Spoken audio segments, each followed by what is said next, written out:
What's going on, guys? I'm Dylan. And I'm Travis. We're the 4-6 Boys, and we have a special video for you today.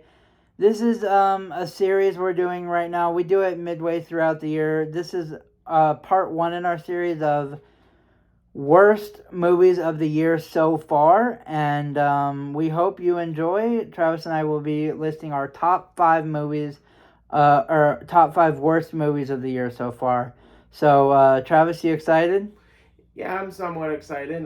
And also just to clarify, there might be some spoilers in some of them because we will talk a little in depth about issues that we did have with some of the movies, and so you shouldn't watch some of these movies, but if you do want to watch some of these movies, don't watch this video any further because we will be describing details about the movies. So we will be spoiling some plot lines about the movies. And also, one other point, Winnie the Pooh, Blood and Honey is not going to be on this list, mostly because the movie didn't come here. Yep. So without further ado, let's get right into it.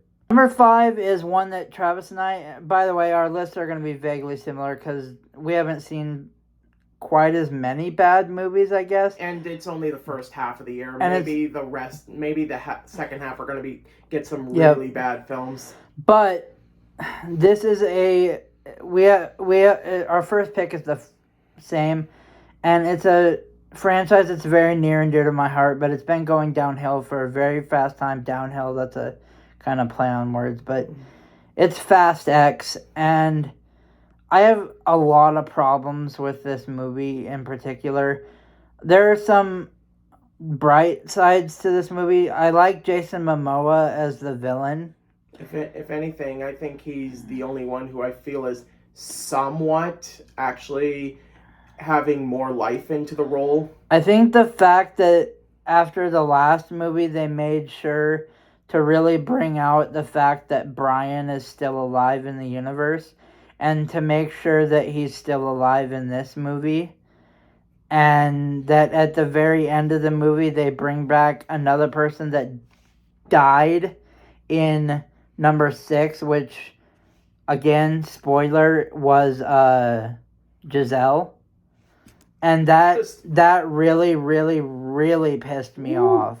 Just the fact that she survived what she survived just reeked of bullshit. And I don't even know how, but yeah, Fast X, I enjoyed watching it just because I enjoy watching cars and shit like that. But again, some of the car stunts in it were like, okay, that's bullshit. That would never happen. I think the main issue is that you can have these impossible stunts, but the thing is, there's no tension because everyone seems to survive everything, and whenever someone does die, every single time I think they're going to find some way to bring them back in some way, shape, or form. I mean, I swear, the plot armor is so intense that it's ridiculous. Like, these guys, like, literally, there are superhero movies with less BS in some of the action sequences. Yep, exactly. And I had a lot of problems with this movie in general. For Travis and I had the same again. Travis, I'll let you take the lead on this one. The next one is the Pope's Exorcist, which I saw the trailer to it, and immediately I literally knew exactly what movie I was going to get into, because a lot of the times Exorcist type horror movies tend to have basically the same cliches that they do in other ones. Just basic, like, as soon as you see the trailer, trailers alone are riddled in the cliches, like the demon possessing the child and talking funny, the fact that the demon always has some profanity-filled dialogue, and also a lot of sexual-related dialogue. The fact that they have them contort in unusual ways.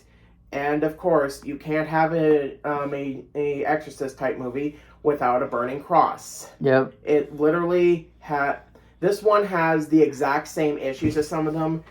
Granted, Russell Crowe brought actually a little life and a little bit of humor into it, Yeah, But Russell Crowe was actually pretty good in the movie. So overall, once it got to the third, and it had a little mystery aspect into the whole thing. It's like, okay, second act, I'm kind of invested, and then once it got to the third act, yeah, this was exactly what I was expecting. yeah.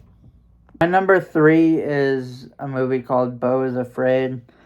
It really like okay, so like the first act kind of represents anxiety in a pretty good way. Um, the second act, it's still kind of there, but it kind of treads downhill a little bit, like, and then the third act kind of gets there to where it's kind of like a little bit pretentious and stuff like that. It was kind of to me, a little bit of a mediocre kind of movie, but it's one of those movies I probably wouldn't watch again, but you know, I probably wouldn't watch it again, but Number three, or I should say, my number three pick is 65, a movie that features Adam Driver from another planet with futuristic weapons fighting dinosaurs. The question that I always ask people is, how do you make that boring? mm-hmm. And the answer, 65 found a way. It is such a drag to get through this movie. Like, the trailers make it way more exciting than it actually is. You basically feature an almost one-person show, because the little girl that he finds also doesn't speak any English. It's like some sort of made-up like alien language. I can't remember exactly what it was. And though the acting is fine, and for Adam Driver, that's basically a given that he's the best part of the movie. But the problem is the dinosaurs themselves. One, the CGI is mediocre at best. Not terrible, but nothing to write home about. But the trailers, when the trailers show most of the action sequences that happen mostly in probably the last third of the movie. Second, a lot of the stuff you see don't even last that long. I would say like maybe some of the action sequences last, I would say 3 minutes max. And like a little spoiler, when Adam Driver is walking through the water and you see a dorsal fin behind him, that wasn't a clip of the scene. That was the entire section of the sea monster that was right behind him. All it does is it picks a few dead bodies that didn't survive the crash, and that's it. It doesn't attack him. It doesn't do anything like that. That's mostly what happens. But it's just the biggest disappointment is the fact that they made this concept boring somehow. As for my second pick, I'm gonna piggyback off of Travis, and my second pick is also 65, and I'll make mine short. Travis basically nailed it right on the head. The CGI was kind of mid. A lot of the scenes were kind of predictable. Like, it just, to me, overall, wasn't all that entertaining. The only thing that I can take away from it that I really enjoyed was Adam Driver. I mean, Adam Driver, for the most part, is always entertaining. I mean, even if you take away a movie with Adam Driver, like that comedy he was in with Jason Bateman and Tina Fey, and what was that movie called? This Is Where I Leave You. He was even entertaining in that, and it's like he always finds a way as an actor to be entertaining no matter what role he plays. So I appreciate that he was good in this, but it just wasn't enough to save the movie for me, honestly. So this is my second pick.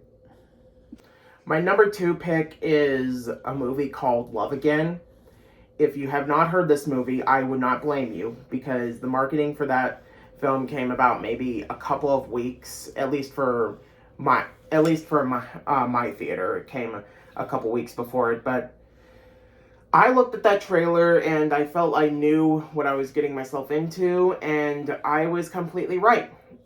It's basically something in the style of a romantic comedy, but it doesn't try to be funny or whatever. It's more of a serious romance, but it has rom-com tropes. Like, for example, it has someone who is like the gay best friend. He has no other personality other than he's gay. You have the the sister of the protagonist, who is kind of the quirky, outgoing sister. That's her only personality. You have the angry boss, who, again, that is his only character. And even the main protagonist, you have the male lead, who is more of the hopeless romantic, I just can't seem to find the right girl type. And you have the girl who lost her ex in the beginning of the movie, who is like, I don't know if I will ever love again, and that stuff is boring. I will give the main actress this, that she's actually good in the role and has actual talent in this, but the thing is, I just did not care. It was just a dull slug of a film, one of the slowest that I've experienced in a while. And that would be fine if I was invested, but I really wasn't. One is the same. Travis on 3. 1, 2, 3. Hypnotic. Travis, you can take the lead on this one. Okay. Out of all the movies on here, I would say this one was the most boring out of them all. Oh yeah, mind-blowingly boring. Like, the idea behind it is the whole use of people who hypnotize other people to commit crimes. So like they will say, to cause a distraction, he will go by this random woman and say something like, you are hot, like you're burning up or whatever, and you need to cool down. And she will start sort of taking off her clothes and go by a fire hydrant or whatever.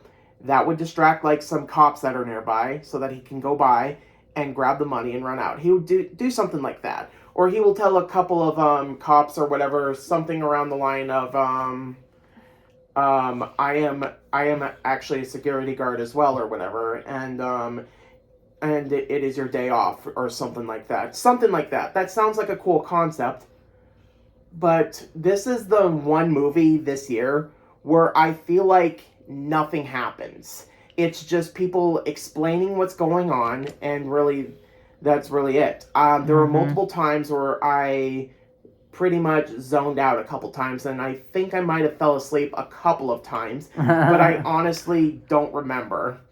And there's times where even when I was awake, I don't even remember half of what even happened. Yeah, exactly. Ben Affleck does the best that he can with the role, but I am very disappointed in Robert Rodriguez, because this was a passion project he wanted to do, and he said that he wrote it in like 2003 or whatever and barely made any changes, and it shows. Yeah. So that was our video for our picks for top 5 worst movies of the year so far.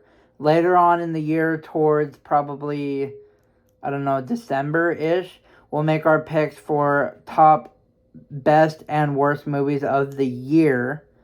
Be looking out for that. And Travis and I have an announcement. We will be trying our best to upload new videos every Friday. Every Friday we will try our best to upload every Friday, if not Friday, sometime around there. So be looking out for that. If you like that video and you want to see more videos like that video, hit that sub button. Turn on notifications so you get notified when we upload new videos. I'm Dylan. And I'm Travis. And we're the 406 Boys. See ya.